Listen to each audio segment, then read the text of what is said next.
Chilli তুমি ভালো আছো? এটা কে? তাইশা কই? তাইশা তাইশা কই? কই তাইশা কই? Taisha school. তাইশা কই? তা নাই, তা নাই, তাকে খুঁজতেছে। পাপা কই? পাপা পাপা হ্যাঁ, পাপা বলতে গিয়ে বুকে বাবল ফুলে যায়। হ্যাঁ, পাপা। কে বলবে যে গত 2 সপ্তাহ ধরে এই মেয়েটা কি পরিমাণ সিক, আধা কিলো ওজন কমে গেছে? না কবে না, তুমি ঠিক না? একটু আগেও বমি হাগু সব করে ফেলছে আমাদের ব্রেভ গার্ল। হ্যালো এভরিওয়ান, নতুন একটি ব্লগে সবাইকে স্বাগতম। সো শুরুতে দেখলেন যে টিলির কী অবস্থা, সাথে আমারও কী অবস্থা।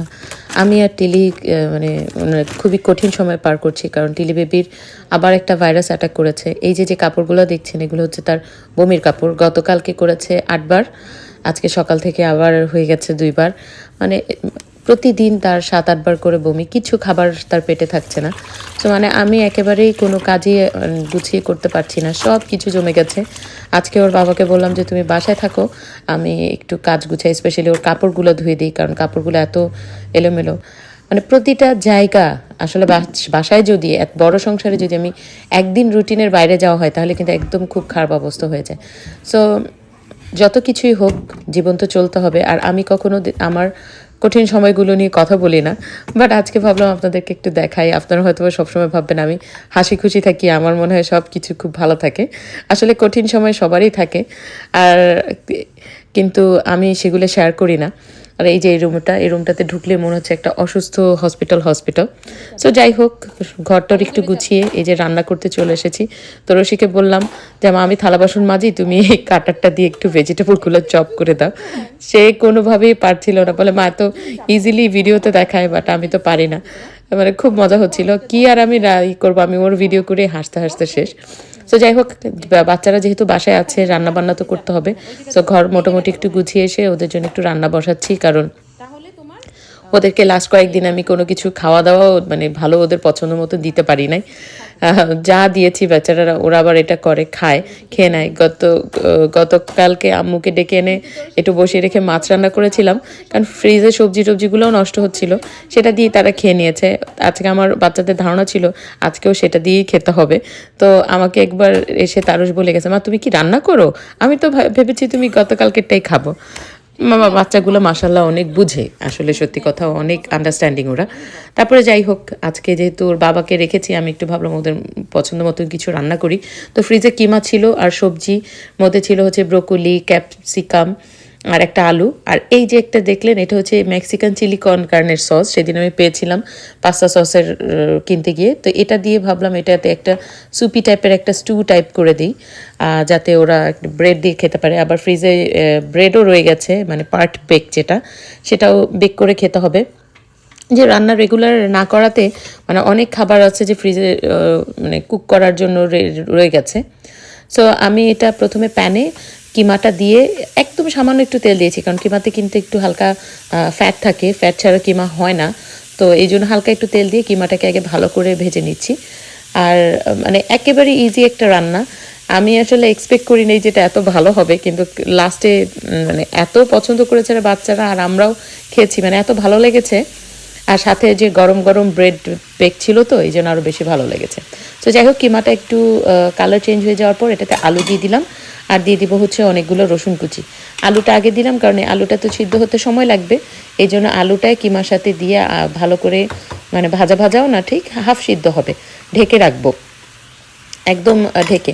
আর আমি আপনাদেরকে সবসময় যে রান্নাগুলো দেখাই, রান্না যদি ভালো না হয় তাহলে কিন্তু আমি দেখাই না, রান্না ভালো তাহলেই দেখাই, কারণ আমি তো আপনাদেরকে দেখাই একদিন পরে, আগের দিনের রান্নাটা আমি পরের দিন দেখাই, সেই দিন তো আর দেওয়া হয় না। সো দিয়ে দিলাম আরও একটু রসুনের গুঁড়া আর হচ্ছে আদার গুঁড়া দিয়ে এটাকে নেড়ে চেড়ে ঢেকে রাখবো আলুটা সিদ্ধ হওয়া পর্যন্ত, কারণ কিমাতেও কিন্তু একটা স্মেল থাকে, সেটাও একটু কাটতে হবে। সো আলুটা হাফ সিদ্ধ হয়ে গেছে, এখন এই যে বাকি যে সবজিগুলো কেটে রেখেছিলাম সেটা, পেঁয়াজটা আসলে আলুর সাথে দেওয়া উচিত ছিল, কিন্তু পেঁয়াজটা তোরসি কাটার সময় অন্য সবজির সাথে মিলিয়ে ফেলেছিল। সো তাই পেঁয়াজটা সবজিগুলোর সাথেই দিলাম। তবে কোনো সমস্যা হয়নি, কারণ এটা তো লাল পেঁয়াজটা কিন্তু নর্মালি সাদা পেঁয়াজের চেয়ে একটু নরম হয়।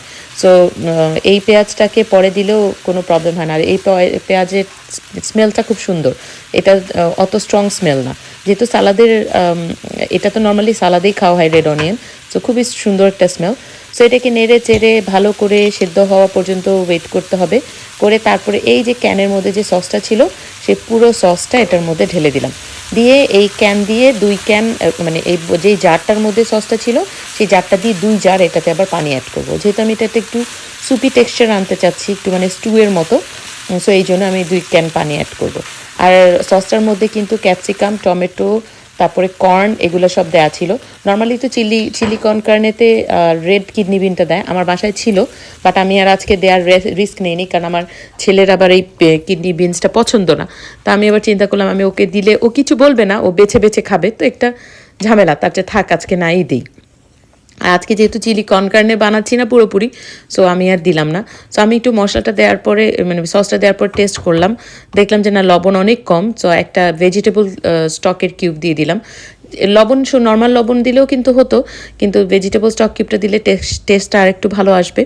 সো এই জন্য ভেজিটেবল স্টক কিউবটা দিলাম, আর স্টক কিউবের সল্ট থাকে তাই আলাদা সল্ট আর অ্যাড করলাম না। সো আপনারা কিন্তু বাসায় কিমা ভেজিটেবল থাকলে এই যদি চিলি সসটাও না থাকে, টমেটো পিউরে নর্মাল মশলা দিয়ে বাচ্চাদেরকে এভাবে রান্না করে দিতে পারেন। আর এই যে হচ্ছে ব্রেড, এটা কিন্তু হাফ বেক করা আছে, এখন জাস্ট 5 থেকে 7 মিনিট বেক করলে এটা হয়ে যাবে। সো এটাকে বেক করতে দিয়ে আমি আবার আমার স্টুটা চেক করলাম। এই যে স্টুটা দেখেন কি সুন্দর সিমার হচ্ছে।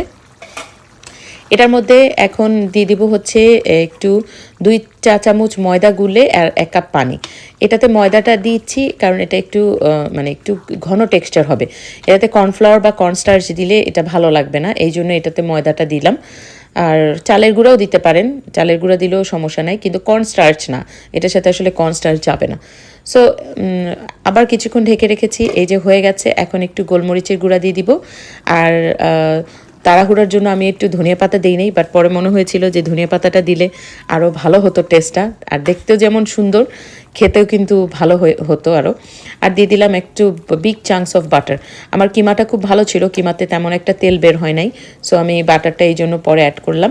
আর ফ্রেশলি গ্রাউন্ড হোয়াইট পেপার দিয়েছি, আমি ব্ল্যাক পেপার দিই নাই। দিয়ে এখন এটা পরিবেশন করার পালা। সহজ সহজ রান্নাগুলো আসলে যদি ফ্লেভারফুল হয় না, বাচ্চাদেরও যেমন ভালো লাগে খেতে, বড়দেরও ভালো লাগে। আর আজকে রান্নাটা আমি ইচ্ছে করে করছি এতগুলা, তুই কালকে সকালেও নাস্তা খেতে পারবো। বসো বসো খাও। আমি তোমাকে একটা ভিডিও করি আজকে। আসসালামু আলাইকুম। আজকে আমরা এটা খাবো। কি খাবার? এটা জাস্ট একটা স্যুপ টাইপের বানাইছি বাবা, মানে একটা স্টিউর মতন। হ্যাঁ স্টুর মতো, চিলি কর্ন কার্নের সস দিয়ে স্টু। তো স্যুপ কাট করে সো সবাই মিলে একসাথে বসে ডিনার করছি। আজকে তো লাকিলি তার বাবাও ছিল। সো সবাই আমার টিলি শোনার জন্য দোয়া করবেন। কালকের ব্লগে দেখা হবে। সবাই ভালো থাকবেন, সুস্থ থাকবেন। এটাতে ভাত খাইতেও ভালো লাগবে না রে তোর? বৃষ্টি হচ্ছে এখন। তাই